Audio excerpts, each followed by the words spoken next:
No hay cosa más hermosa que reunirse siempre con hombres, mujeres, familias, profesionales de diversas áreas para tomar un tiempo tan hermoso como este. Realmente disfrutar de un tiempo de alabanza nos inspira mucho en el corazón. Bien dice el canto, a veces uno no quisiera terminar esos minutos, esos segundos, uno quisiera que fueran una eternidad, porque realmente cada uno de nosotros siente una satisfacción tan hermosa, siente un júbilo tan especial, y por esa razón, pues bien vale que cuando compartimos alguno de estos temas, como el que vamos a compartir hoy, este tema de hoy le pongo la visión, la misión de la Iglesia de Dios, representada por todos y cada uno de ustedes.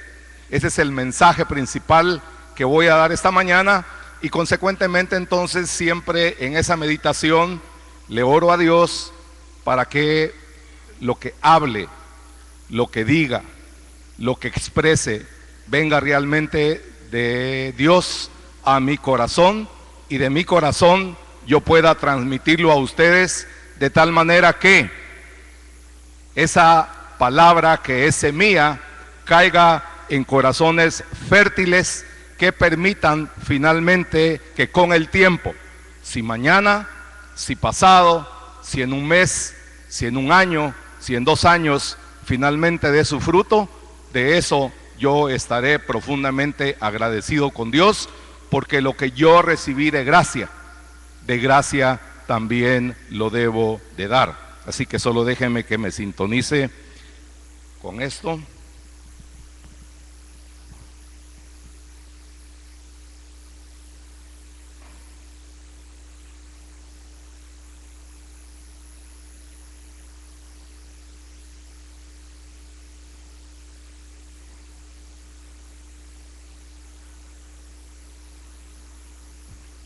Muy bien. Una cuestión que siempre procuro poner de base es lo que menciona parte del libro de Timoteo, solo que en este caso hablo del 3:16, cuando dice que toda la escritura es inspirada por Dios y útil para enseñar, para redarguir, para corregir, para instruir en justicia, a fin de que el hombre de Dios sea perfecto, enteramente preparado para toda buena obra. Preparado para toda buena obra. Para la mamá que está en la casa, para el hombre que va al trabajo, para el hijo que va a la universidad, para la hija que va a la universidad, para la hija que colabora en casa, para todos es la palabra de Dios cuando hablamos de buenas obras. Eso quiere decir que Dios nos llama a todos a buenas obras. Y para parte de esta meditación voy a tomar a Habacuc. Voy a tomar a uno de los profetas menores del Antiguo Testamento, Habacuc, que me va a servir de base para hacerle el esbozo de todo lo que quiero llevar a cabo en relación a cómo se establece una visión y cómo se establece una misión. Cuando hablo cómo se establece una visión y una misión, lo hago entendiendo que cada uno de nosotros necesitamos en determinado momento, en determinado tiempo de nuestra vida cristiana, porque una cosa es cierta, la vida cristiana, ¿para cuánto tiempo es? Para toda la vida. La vida cristiana no es para un mes, para 2 meses, para un año, para 2 años. Decimos que la vida cristiana es para toda la vida. Y entonces cuando uno mira toda la vida, para aquellos que estamos en los umbrales o en los pasados 60, como yo, o los que pueden estar en los umbrales o en los pasados 15, o 20, o 25, 30, y así, para cada uno de nosotros, Dios tiene siempre un mensaje. Y para que ese mensaje haga efecto en mi corazón, yo tengo que tener muy claro lo que Dios habló a mi corazón y la demanda que Dios ha hecho también a mi corazón, es decir, a mi persona, es decir, a mis pensamientos, es decir, a mis acciones, es decir, a todos los pasos que yo doy cada día. Todos los pasos son todas las actividades que yo realizo todos los días. Así que en función de esto, entonces, cuando tomo a este profeta Habacuc, ustedes pueden ir un poco al detalle cuando hablamos de Habacuc ahí en el capítulo 1, versículo 12, está hablando de hay un acontecimiento que pasó más o menos 600, 700 años antes, 600, 700 años antes de la era cristiana. Eso quiere decir antes de que Jesucristo hubiese estado físicamente entre los hombres. Y se da en un acontecimiento cuando la tribu de Judá, que había tenido una mala conducta para con Dios, Dios envía a los asirios para que causen estragos entre ellos. Y este profeta dice esto: ¿no eres tú desde el principio, oh Jehová, Dios santo mío? Como una pregunta.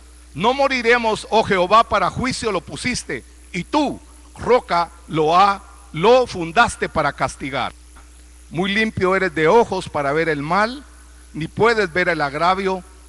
¿Por qué ves a los menospreciadores y callas cuando destruye el impío al más justo que él? Y haces que sean los hombres como los peces del mar, como reptiles que no tienen quien los gobierne. En el capítulo 2 dice, en ese versículo 2, sobre mi guarda estaré, y sobre la fortaleza afirmaré el pie, y velaré para ver lo que se me dirá, y he de responder tocante a mi queja. Y Jehová me respondió y dijo: escribe la visión y declárala en tablas, para que corra el que la leyere en ella. Y concluye en este versículo 3 diciendo: aunque la visión tardara, aún por un tiempo, mas se apresura hacia el fin y no mentirá. Aunque tardare, espéralo, porque sin duda vendrá, no tardará. He aquí que aquel cuya alma no es recta se enorgullece. Y concluye con este párrafo tan hermoso: mas el justo por la fe vivirá. Mas el justo por la fe vivirá. Y entonces cuando medito en esto, tengo que pensar en toda la vida que nosotros tenemos en ese diario vivir, todos los días, en nuestras actividades, en nuestras necesidades. Lo que está hablando este profeta está diciendo: ¿cómo puede ser posible que tú, que eres nuestro Dios, nosotros tengamos que vivir a tribulaciones, tengamos que vernos como serpientes, tengamos que vernos como peces en el mar, que no tienen quien los gobierne? Está diciéndole: ¿dónde estás tú, oh Dios? Y yo digo muchas veces, cuando nosotros como seres humanos atravesamos tiempos, quizá dudamos, quizá nos quejamos, quizá protestamos, quizá decimos muchas cosas. Y entonces Dios le dice por esa razón a Habacuc: escribe la visión. Cuando le dice escribe la visión, y le dice todavía en tablas de piedra, porque yo digo, eso es cincelar y dejar eso para eterna memoria. Cuando uno dice cincelar, entonces está diciéndole Jehová, le está diciendo a Habacuc: ok, vamos a hacer algo para que no se te olvide, para que cuando vengan nuevos tiempos y para cuando tengas que atravesar diversas circunstancias, siempre tengas un lugar hacia donde ver, para que cuando veas lo que escribiste, no te olvides. No te olvides que un día yo te tomé, yo te hice para mí, yo te diseñé a ti, y yo tengo para ti un propósito. Habacuc, digo yo, tuvo que meditar como cuando tenemos los de 60, como los de 50, como los de 40, como los de 30, como los de 20, como los de 10, como los de 5, que podemos ya meditar en la palabra y ver hacia atrás. Y pregúntese usted, ¿verdad? Pregúntese: llegado este día, hoy domingo, Llegado este día y miro para atrás, y cuando miro para atrás a mis 61 años, digo, cuando compartíamos con los hermanos les decía, hubieron tiempos bien difíciles, pero bien difíciles para nosotros, que quizá, para ser así honesto y sincero, les digo, quizá no pensamos en descuidar nuestro matrimonio, quizá no llegamos a ese límite, pero sí llegamos a unos puntos de confrontación en la obra misionera, que estuvimos a punto así, de tirar todo por la borda, en ese conflicto entre hombre y mujer. Y entonces les decía yo a los hermanos, esos momentos son críticos en la existencia del hombre. Son críticos en la existencia del hombre, porque el justo por la fe vivirá. Pero cuando pierdo la fe por una circunstancia, cuando pierdo la fe por un acontecimiento, cuando pierdo la fe por una tragedia, cuando pierdo la fe por una condición económica, cuando pierdo la fe por una enfermedad, cuando pierdo la fe,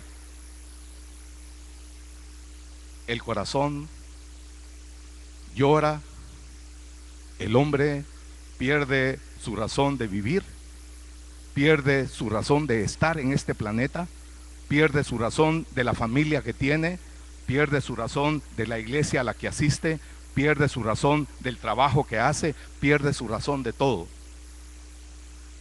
Y nunca Dios quiere que eso pase a cada uno de nosotros, nunca. Por esa razón entonces le habla y le dice al profeta, escríbelas en piedra, porque no quiero que después, cuando venga el tiempo, vuelvas a ver hacia atrás y entonces te quejes o digas, ¿por qué esto? ¿Por qué el otro? Si es que este día yo estoy protestando. Sin embargo, también encuentro mucha gente que es agradecida con Dios. Encuentro mucha gente que, a pesar de la adversidad, siempre está con su fe y sus ojos puestos en Jesús, el consumador de nuestra fe. Siempre hay gente así, es hermoso. Entonces, en ese gran quehacer de Dios en la vida de tantos hombres, está poniendo una claridad para que cuando nosotros vayamos hacia el futuro, sepamos hacia dónde estamos siguiendo. Y entonces le da la visión, le dice, escríbela.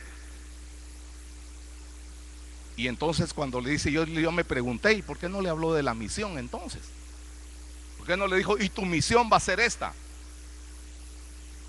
Porque la misión ya estaba dada. Si usted me acompaña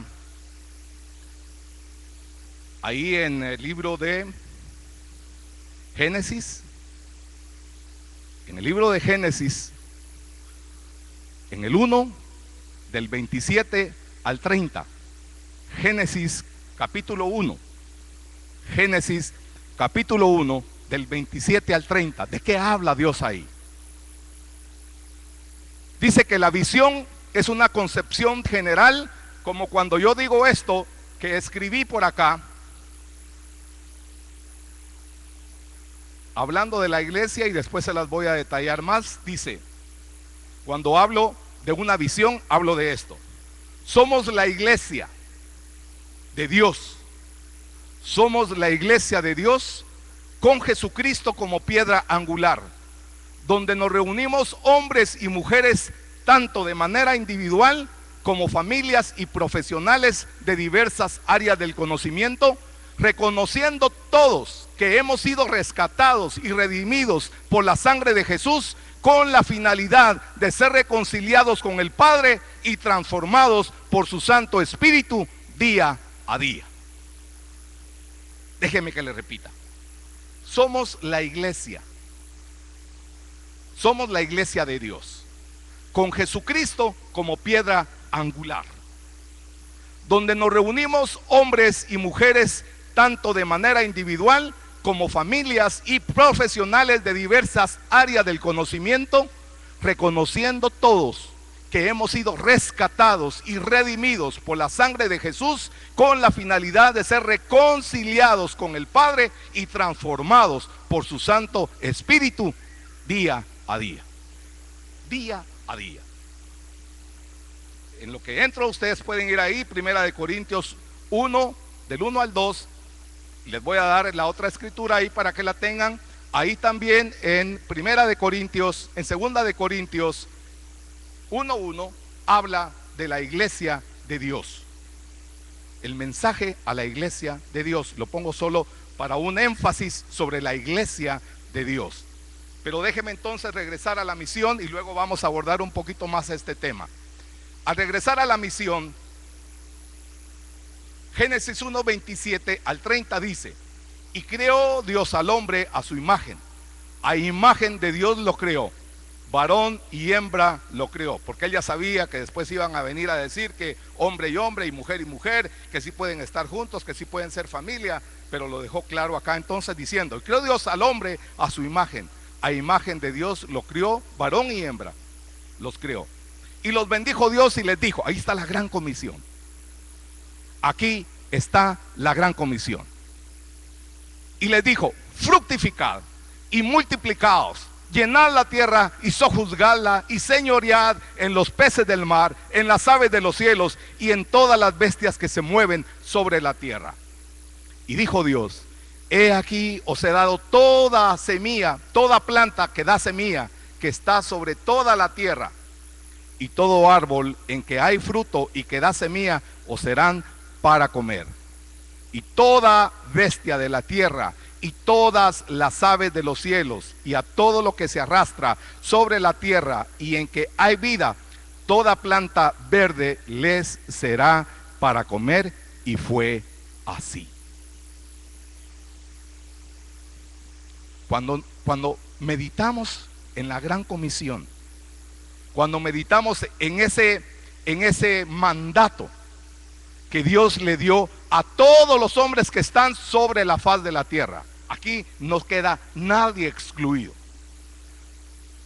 ¿Qué deberíamos de hacer nosotros cuando empezamos a hablar de familias, cuando estamos recién casados, que tenemos a nuestros hijos bebecitos, que tenemos que empezar a enseñarles a ellos la gran comisión que Dios está poniendo en sus vidas, para que cuando vayan a la escuela, para que cuando vayan al colegio, para que cuando vayan a la secundaria, para que cuando vayan a la universidad y cuando finalmente o van a la universidad y ejercen una labor profesional, o son empresarios que tienen una tienda, o son trabajadores, colaboradores de otra empresa, cuando ellos van a ese nivel, entonces van a poder entender que Dios ya les dio una comisión con la cual deben de cumplir.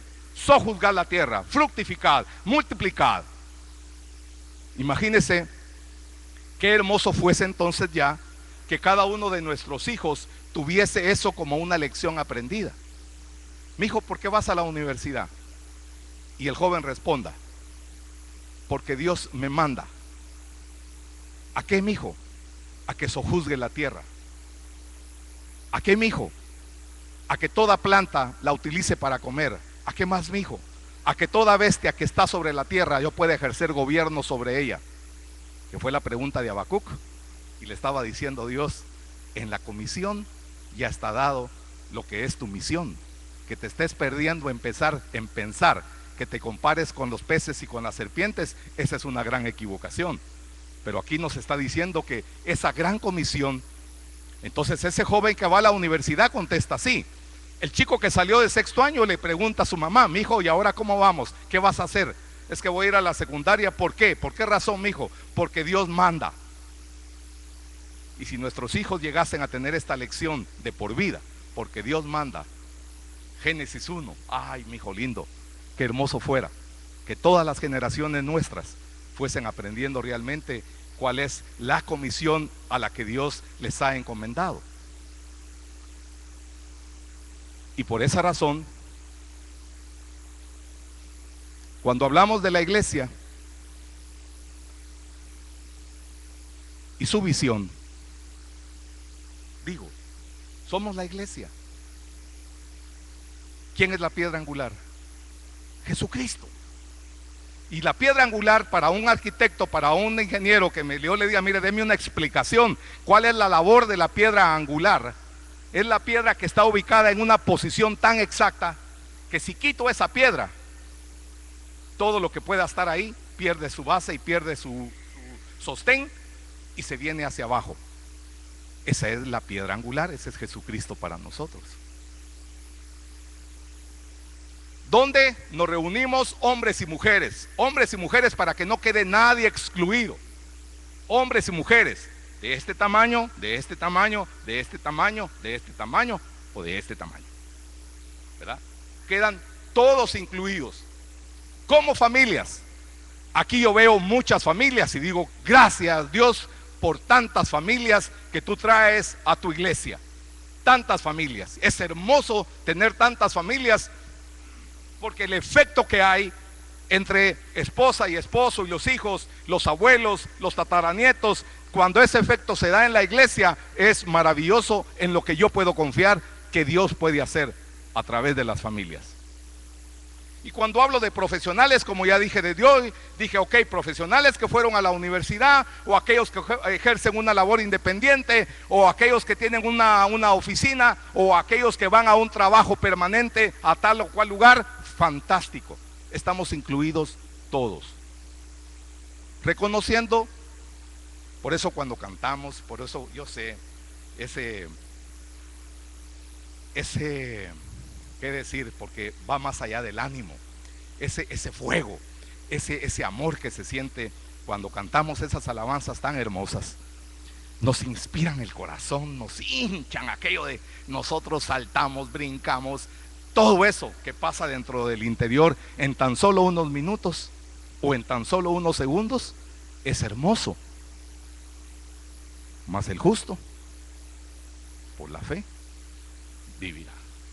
Salimos de aquí, vamos a las tareas, regresamos al trabajo, regresamos a los retos de la vida, regresamos a que el policía me hace el alto, regreso al semáforo, regreso a que no me hicieron el pago que me debían de dar, regreso a que el trabajo no me está saliendo como quería, regreso a que no saqué bien las calificaciones, regreso a que el negocio no está teniendo las ventas que necesito, regreso y veo y veo y veo y veo. Mas el justo, por la fe, vivirá. Y por eso Dios dice entonces, manteneos firmes, mantengámonos alertas, mantengámonos claros de la visión y de la misión a la que Dios llama a cada uno de nosotros.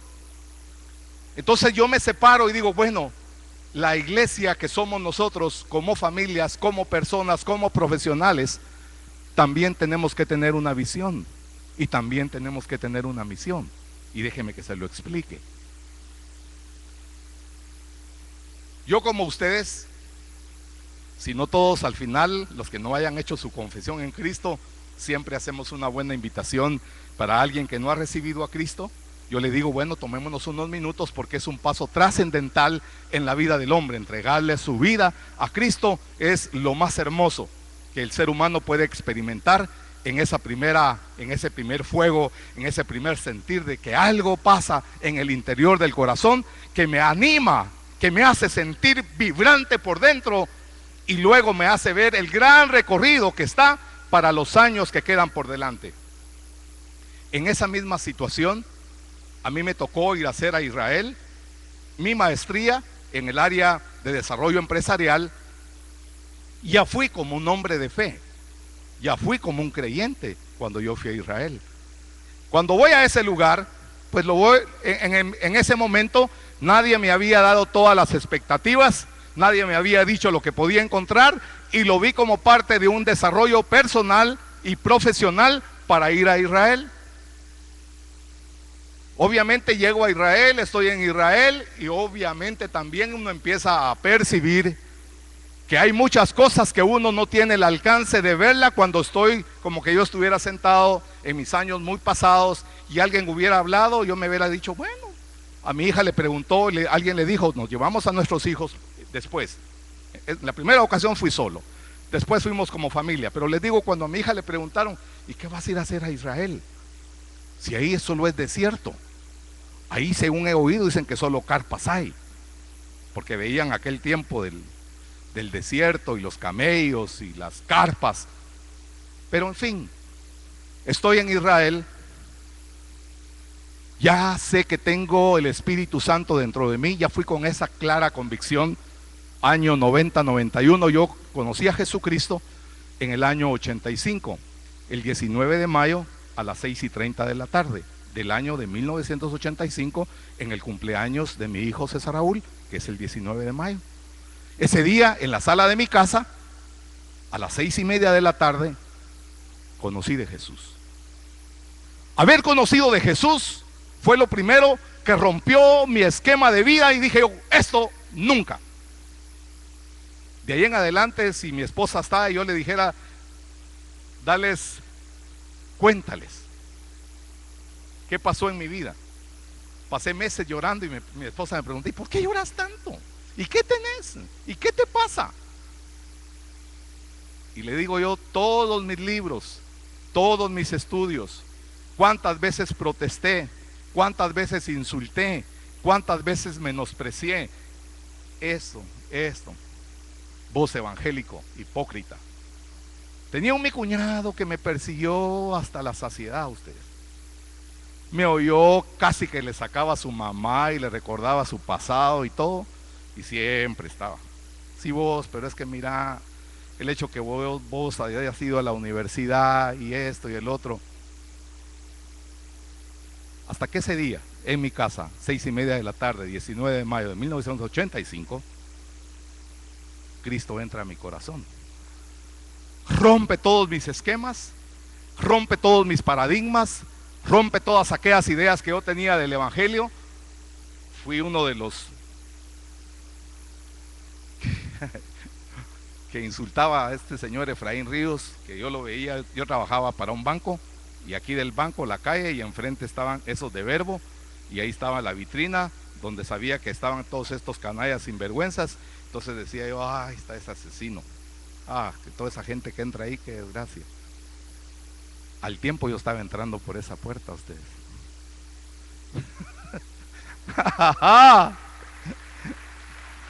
Al tiempo yo estaba entrando por esa puerta.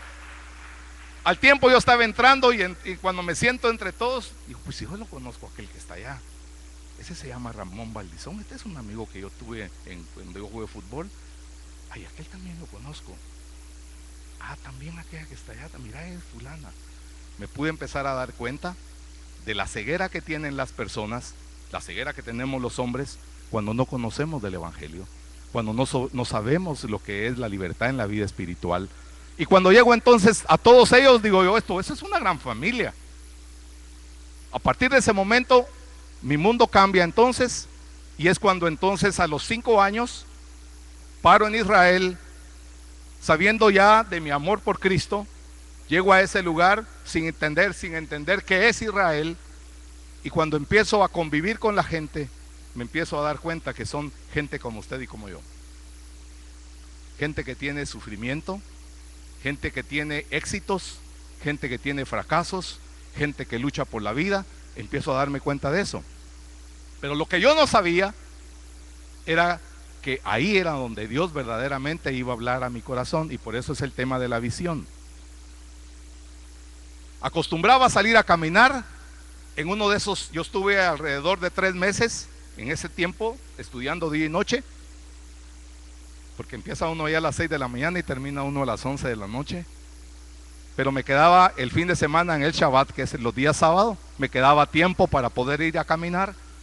Y en una de esas caminatas voy al lugar, le digo a mi esposa, el día que vayamos con mi hija, ya estuvo ahí, le dije, vete por este lugar y te paras en cierto punto. En ese lugar yo recibí en mi corazón de la voz de Dios a mi corazón. No fue audible, sino en mi corazón. Dios me dijo, tú volverás a esta tierra, y de aquí en adelante tú proclamarás mi nombre también para con ellos y para con los que están como gentiles. Bueno, voy caminando, siente uno raro, por supuesto, siente uno que algo pasó, y regresé a Guatemala y no le dije a mi esposa nada por 3 años, nada, porque sabía que era una decisión, que era algo que había pasado interno. Y yo dije, bueno, voy a esperar que algo pase, pues, porque ni tengo plata, ni hablo hebreo, no hay condiciones en la iglesia para hacer esto. No había nada que tuviera las condiciones para eso. Cuando digo que regresé en el año 91, 92, 93, 94, hasta el año 94, 95, ya le conté a mi esposa y le digo, mira, esto ha pasado en mi corazón. la visión de Dios. ¿Qué tenía que hacer? ¿Cuál era el trabajo que estaba por delante? Llega ese tiempo y entonces ya le digo y le hablo a mi esposa, viene todo lo que va a pasar con ella en su aflicción, cómo puede ser, pero no, yo no sé, eso fuiste tú. Ok, está bien. No estoy diciéndote que tú te tienes que venir mañana, ni yo mismo sé cuándo, pero sé que un día va a pasar esto. Año 97, imagínense, 91 al 97, tantos años, pero cuando veo los años sencillamente aprendí que cuando hablamos de que el justo por la fe vivirá, cuando hablamos de que la fe no es para un día ni para dos, sino que Dios nos la dio hasta que vayamos al cajón, hasta que vayamos a la vida eterna, hasta ese momento Dios ha puesto en nosotros la fe.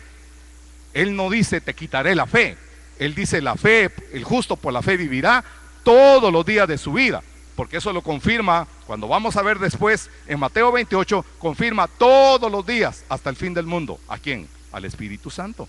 Entonces, fe con el Espíritu Santo y con todos los días que están por delante, cada uno de nosotros enfrenta un reto. Enfrenta el reto de la fe, enfrenta el reto de saber si lo que vive hoy tiene sentido, tiene propósito o no tiene propósito. Pregúntese a usted, ¿con qué aflicción vino hoy? ¿Con qué alegría vino hoy? ¿Con qué satisfacción vino hoy? ¿O con qué insatisfacción vino hoy? ¿O qué protestas ha tenido estos días? ¿O qué dificultades ha tenido estos días? ¿O qué enfermedades ha tenido estos días? ¿O quién puede estar al borde de la muerte que usted no quiere que se muera? ¿O quién tiene una enfermedad de cáncer? ¿O quién está atravesando una indisposición familiar? ¿Qué puede estar pasando en el corazón de cada uno de nosotros? Es la reflexión para detenerme hoy, para pararme hoy y pensar. Veo hacia atrás y digo, hasta hoy, hasta aquí, Dios ha sido fiel, ¿cierto? Dios ha sido fiel. Entonces digo, si los días que están por delante, mientras tengo que llegar a que me entierren, mientras tengo que llegar a lo que es la vida eterna, cuando termine mi existencia terrenal, entonces yo tengo la decisión ¿de qué? De escoger. Si los días que están por delante voy a continuar diciendo es que no sirvo para nada, es que Dios no está, es que las necesidades no me las cubren, y yo le digo, mire para atrás, escriba la visión hoy, mire para adelante, clame sabiduría a Dios, porque en esa misma línea me tuve que ver tantos momentos que mi esposa más que nadie es testigo de verme llorar y preguntarme qué te pasa, pero me empezó a ver orar también. Empezó a ver que empecé a tomar la lectura de la Biblia, me empezó a ver madrugadas completas de las 3 de la mañana, 4 de la mañana, 5 de la mañana, orando a Dios, buscando a Dios, entendiendo todo el Antiguo Testamento, buscando entender el Nuevo Testamento, diciéndole Dios, revélame tu palabra, yo necesito entender bien este libro, porque tengo tantos retos en la vida, que si no te tengo a ti, ya entendí que no son otros libros, es este libro el único que me puede guiar por los senderos de paz, por los senderos de seguridad y los senderos de la verdad. Este es el único libro. Aquí están escondidos todos los secretos de la vida, señores.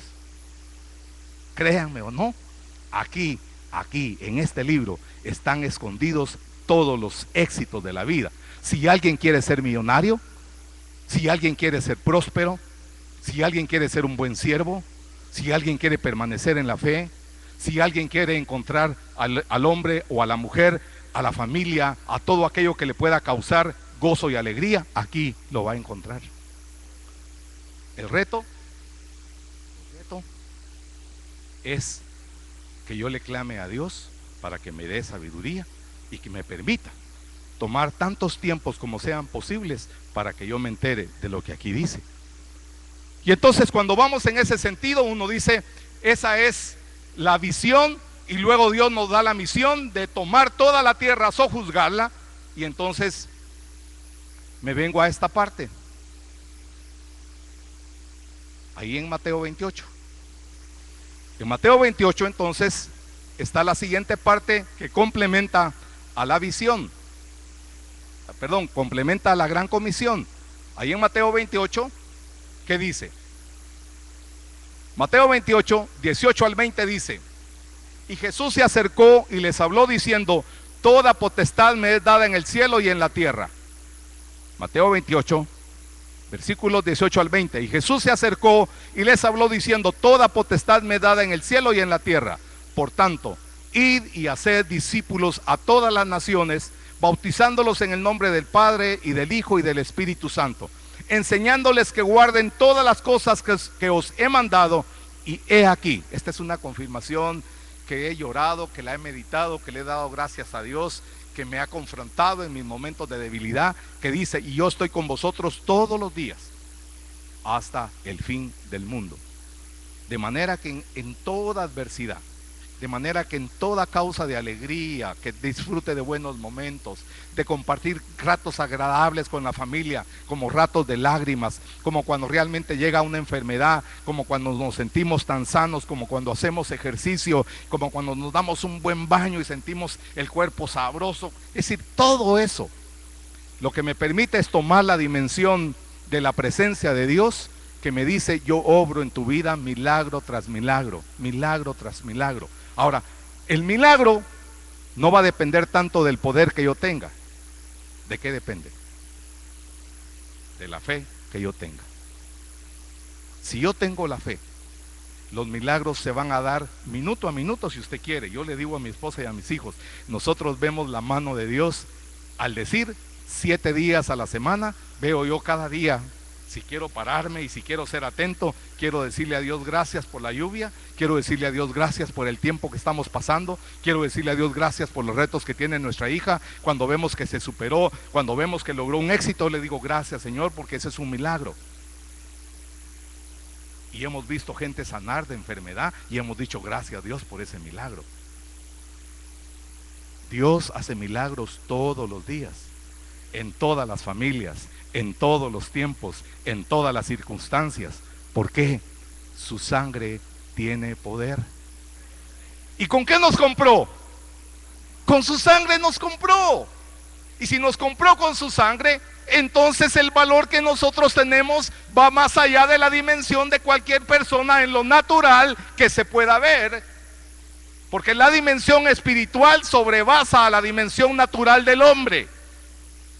Porque el hombre natural no ve lo que los ojos espirituales sí pueden ver.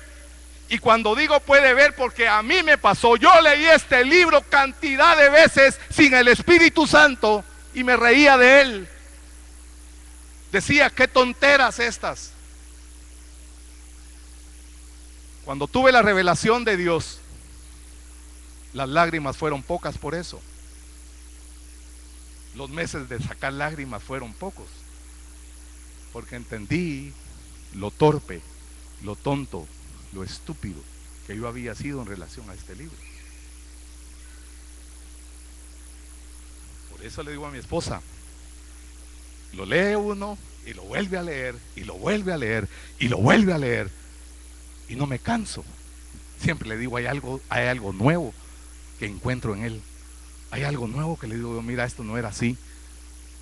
Ahora, todos tenemos que atravesar etapas de aprendizaje, de enseñanza.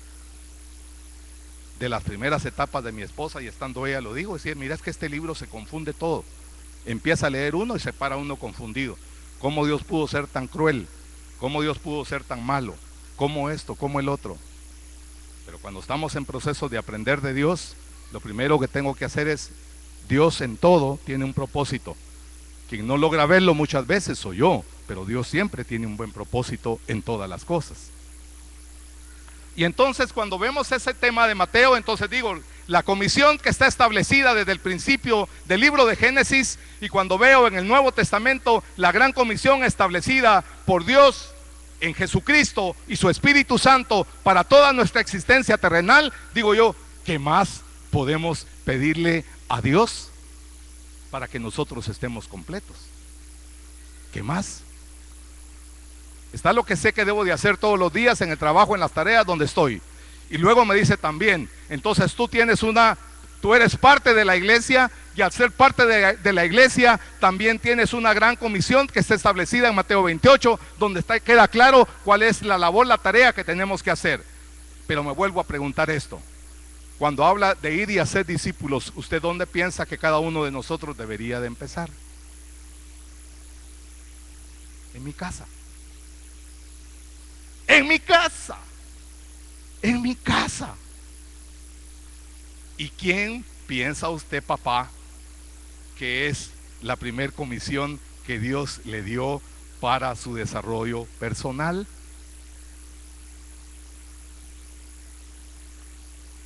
¿A quién le dio? En la familia. En la familia. ¿A quién le dio Dios esa comisión de ir y hacer discípulos? ¿A quiénes? Entonces digo, la primera que es mi discípula es mi mujer. Después están mis hijos. Esa es mi responsabilidad. Y no se la voy a delegar a nadie sobre la faz de la tierra, porque es la que Dios me dio a mí. Entonces yo soy quien debe de discipular a mi esposa, y luego también junto con ella tengo que discipular a nuestros hijos. Por eso la pregunta que alguien me hizo un día, y me dice, mi esposa es teóloga, me pregunta, mire usted, ¿que usted cómo puede vivir con una teóloga? Puchica, a usted le dije, yo vivo con mi mujer. Yo no vivo como una teóloga, yo vivo con mi mujer. Y siendo teóloga, entiende plena, clara y perfectamente su rol en la vida matrimonial. Por eso yo no tengo problema con ella. Ella es una buena mujer para enseñar la escritura. Me quedo abierta, abro la boca cuando la oigo, digo, puchica, y se lo digo a ella personalmente, le digo, qué fantástico. Tú hilas también las cosas. Cuando estás hablando con la gente, le digo, veo tu ánimo, veo cómo te entregas, veo cómo la gente responde. Me animas mucho cuando te oigo compartir de Dios. Pero lo principal, le dije un día a mi mujer, ¿por qué te amo tanto? Le dije, ¿sabes por qué te amo tanto? Que yo mismo me lo he preguntado, así honestamente, me estoy abriendo con usted seguido. Le digo, ¿por qué? Porque amas tanto a Dios, le digo. Eso me gusta. Me gusta el amor que tú le tienes a Dios. Y eso, mis respetos. Y eso, mis respetos. Entonces, lejos de entrar en un conflicto de que una teóloga viva con un pastor, viva con un licenciado, viva con un hombre de Dios, viva, no me importan los títulos, vive con su esposo, punto. Y yo vivo con mi esposa. Y ambos en la misericordia de Dios hemos aprendido a saber cuál es el lugar de ella y cuál es el lugar mío. Hemos aprendido a saber cómo corregir a nuestros hijos. Hemos aprendido a cómo también exhortar a nuestros hijos a la buena fe y al buen camino de Dios. Hemos aprendido y lo hemos hecho juntos. Dios hace hogares fuertes. Dios hace mujeres fuertes. Dios hace hombres fuertes. Si Dios hace hombres fuertes, hace mujeres fuertes, hace familias fuertes. Y si Dios hace familias fuertes, hace iglesias fuertes. Y si Dios hace iglesias fuertes, hace una nación poderosa. Y eso es a donde yo creo que Dios nos está llamando cuando nos da una visión y nos da una misión. Porque para eso entonces Él nos tomó, Él nos redimió, Él nos rescató y Él nos transforma día a día. Ese es el punto principal. Y concluyo con esto entonces. Colosenses 1, del 19 al 23, y con Hebreos 3, versículo 12 al 14. Colosenses 1, 19, 23 dice: por cuanto agradó al Padre que en Él habitase toda plenitud, y por medio de Él reconciliar consigo todas las cosas, así como las que están en la tierra, como las que están en los cielos, haciendo la paz, gloria a Dios. ¿En qué? Mediante la sangre de su cruz. Y a vosotros también, que erais en otro tiempo extraños y enemigos en vuestra mente, haciendo malas obras, ahora os ha reconciliado en su cuerpo de carne por medio de la muerte, para presentaros santos y sin mancha e irreprensibles delante de él. Si en verdad permanecéis fundados y firmes en la fe, y sin moveros de la esperanza del evangelio que habéis oído, el cual se predica en toda la creación que está debajo del cielo, del cual yo, Pablo, dice el apóstol, fui hecho ministro. Hermoso, hermoso. Ese es el evangelio. Ese es el poder de Dios. Eso es lo que Dios ha inyectado en nuestro corazón. Ese es el fuego del amor de Cristo. Ese es el fuego del amor de Dios que envió a su Hijo. No nos cansemos. Y termino con Hebreos 3, 12 al 14.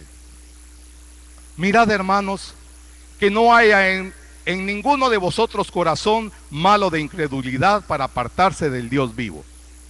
Antes, exhortaos los unos a los otros cada día. Oiga, iglesia, entre tanto que se acerca, dice, hoy, para que ninguno de vosotros se endurezca por el engaño del pecado, porque somos hechos participantes de Cristo, con tal que retengamos firme hasta el fin de nuestra, retengamos firme hasta el fin nuestra confianza del principio. ¿Y cuál es el principio? La fe. La fe es el principio por el cual el justo, ustedes son justos delante de los ojos de Dios. Ustedes son creyentes delante de los ojos de Dios.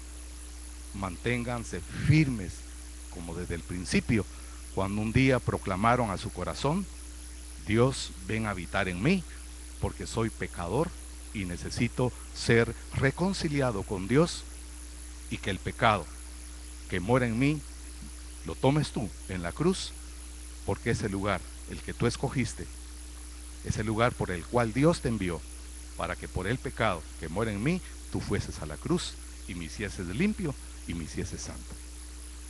Ese es el poder del evangelio. Y por eso, y para terminar, como les dije cuando empecé, voy a orar. Si hay alguien entre ustedes que por alguna razón, en esa convicción de fe, en esa certeza, no haya hecho esa declaración para con Dios, de entregarle su corazón, de entregarle su vida, y buscar entonces, a través de Jesucristo, el ser reconciliado con Dios, para que todo lo que venga por delante sea para usted vida, y sea una vida en abundante. Les voy a pedir a aquellos que ya hicieron esa confesión de fe, inclinen su rostro y solo oren junto conmigo por una persona, o por dos, o por quien esté. Si con una persona hoy salimos agradecidos con Dios porque entregó su vida a Cristo, esto ha tenido más que razón. Y si no, también sé, como dije al principio, la semilla quedó en el corazón y dará su fruto a su tiempo, como la semilla del árbol sicomoro, que se convierte en un gran árbol donde se sustentan tantas y tantas aves. Oramos entonces. Dios, voy a hacer mi oración por aquellas personas que hoy están aquí y no han conocido y no han entregado su vida a ti, que eres el creador, el hacedor y el que envió a Jesucristo. Mi oración es esta. Repita usted conmigo entonces, hombre, mujer, niño o joven que esté aquí y no haya hecho antes esta confesión de fe, hágala hoy, por favor. Si usted sigue mis palabras, pero Dios conoce más que mis palabras lo profundo de su corazón. Y voy a decir esto si usted lo repite conmigo. Dios, en este momento te entrego mi corazón. Nunca antes había entendido esto. hoy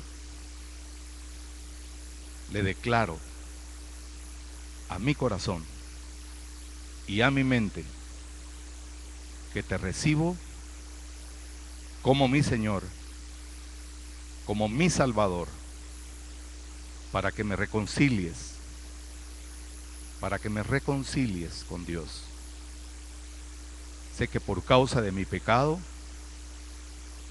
no he podido tener una vida de libertad, que por causa de mi pecado no he tenido una vida de libertad para con Dios. Y por eso hoy, Dios Todopoderoso, reconozco que enviaste a Jesucristo por mi pecado, por mi causa, y que hoy me haces libre del pecado, porque quiero vivir una vida en busca de la santidad.